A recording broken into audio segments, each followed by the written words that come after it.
Hey, welcome back. If you are a teacher, a reading specialist, or a parent trying to understand how kids learn to read, this video is for you.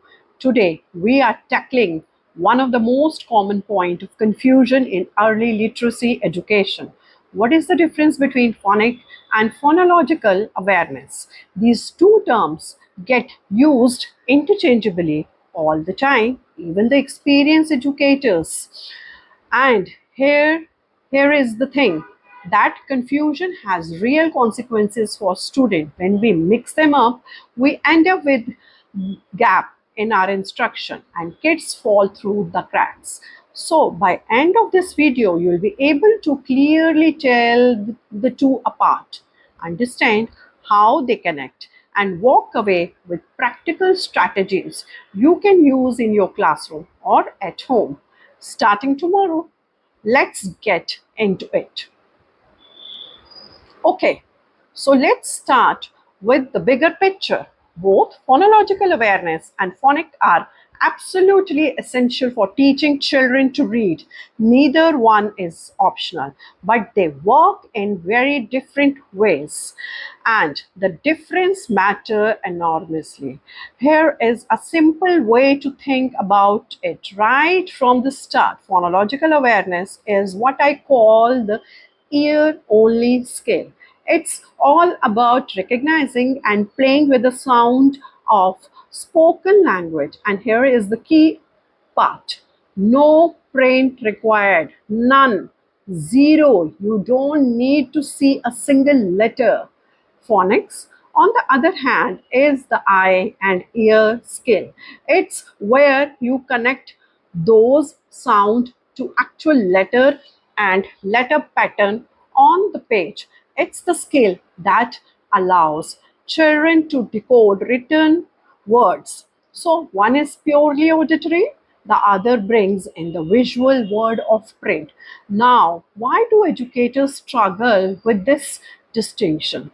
Both these skills are deeply interconnected. Phonological awareness lays the foundation, and phonics build on that foundation. They are part of the same literacy journey, but they are not the same thing.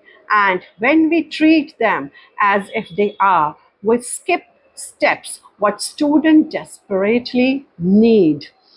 So let's get deeper into phonological awareness first because it comes first developmentally. Think of phonological awareness as an umbrella. Everything under that umbrella is auditory. It's all about what children can hear and do with the sound of language before they ever see a page.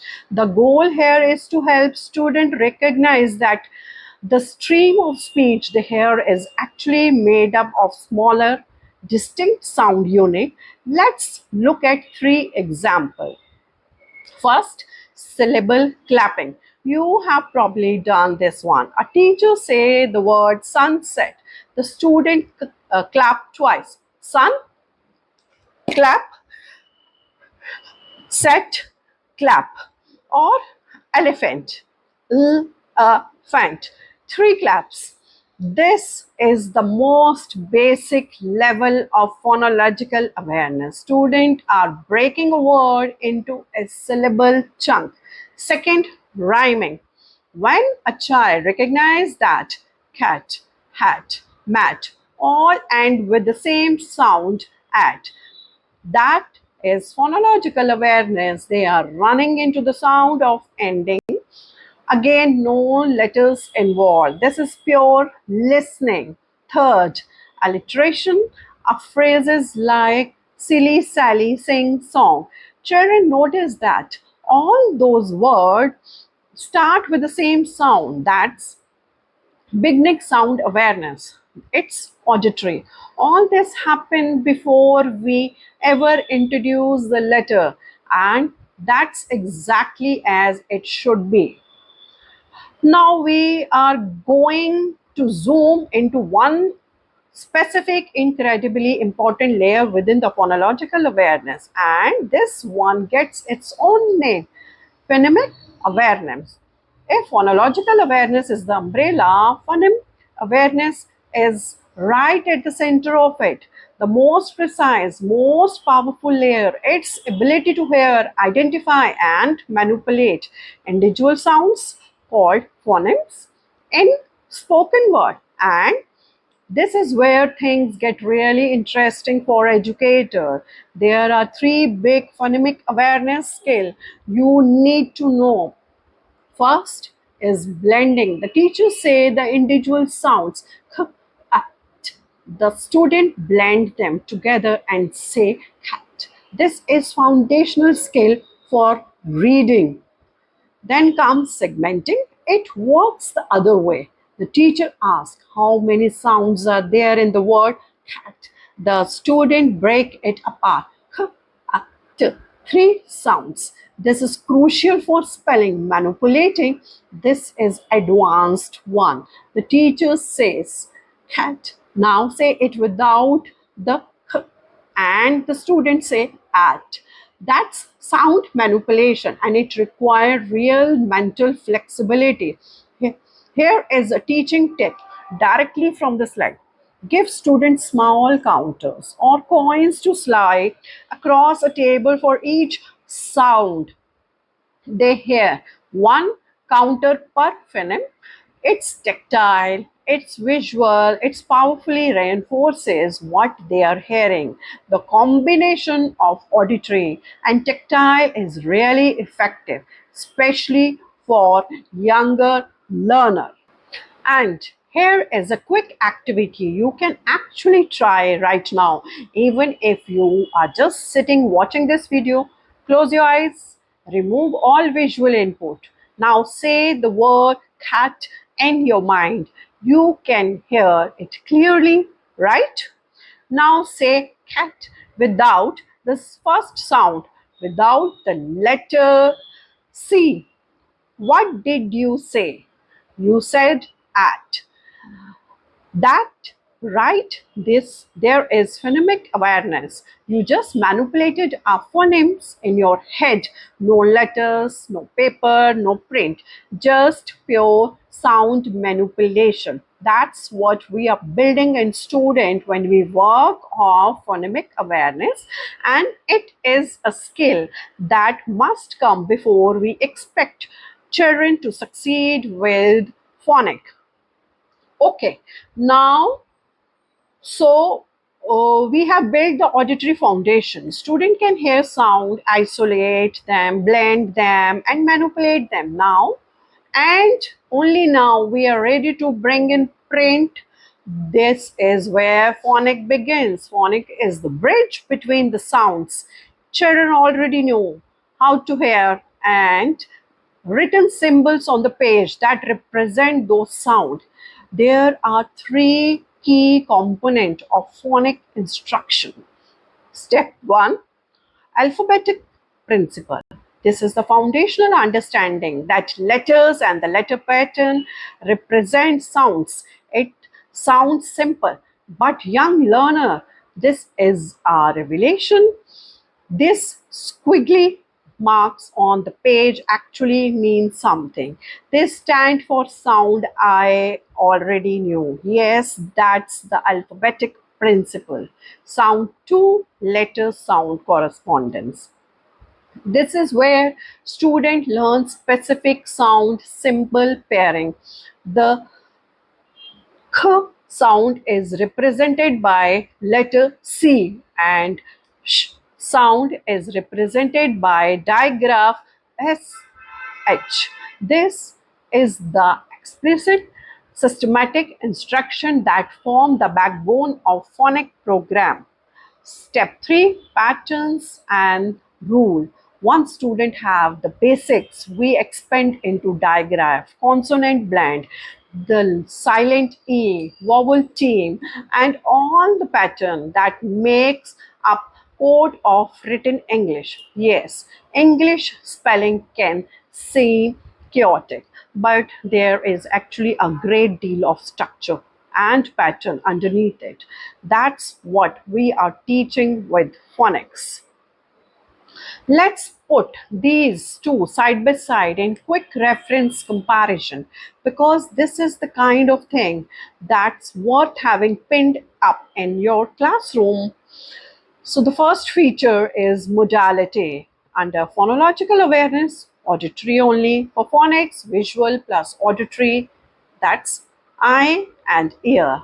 Print required for phonological awareness? No. For phonics, yes.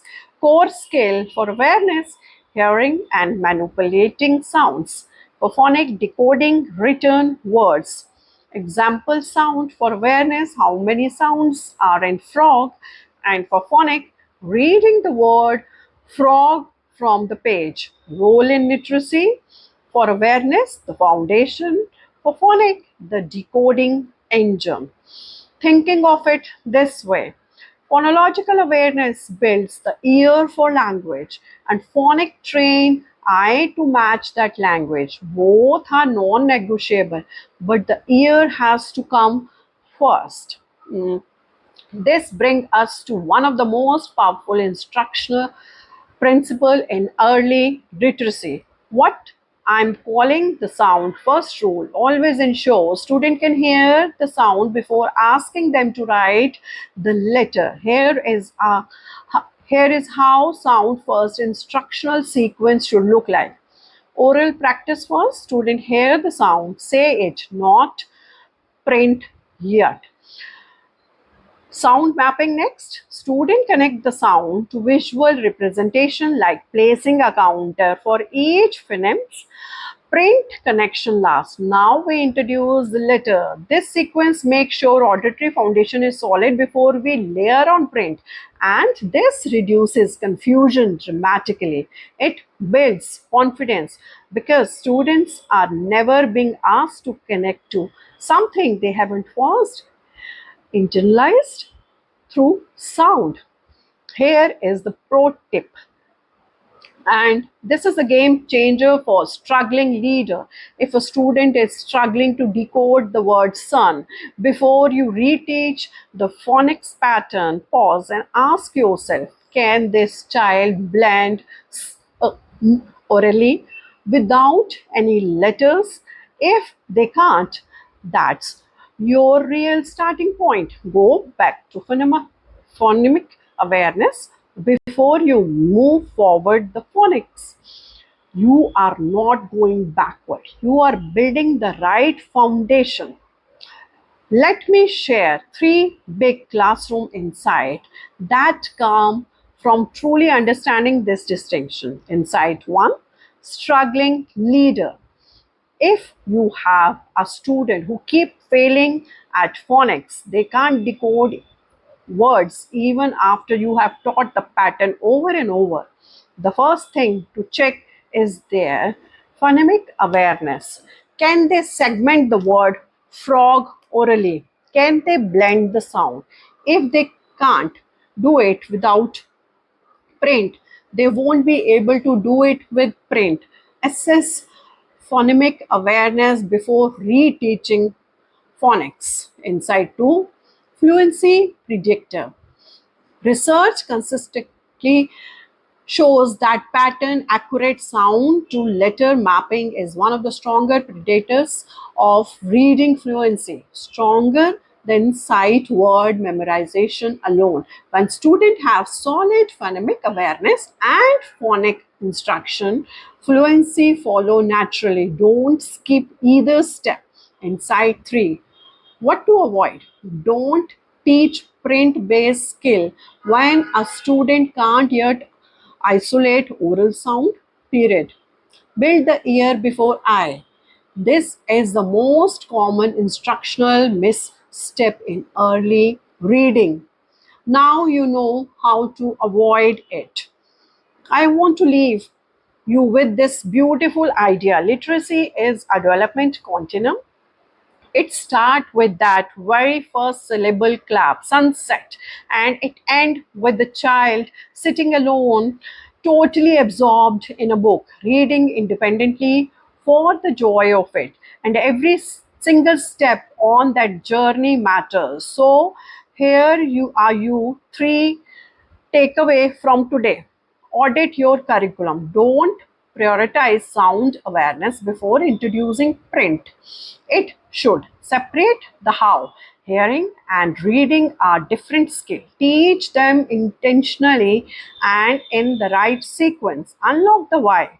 Why you understand the difference between phonological awareness and phonics. Your student finally start to make sense of the code. If this video helped you see this concept more clearly, please hit like and subscribe.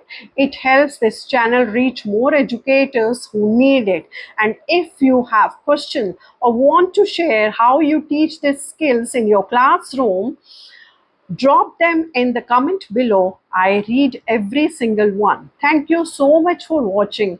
I will see you in the next one.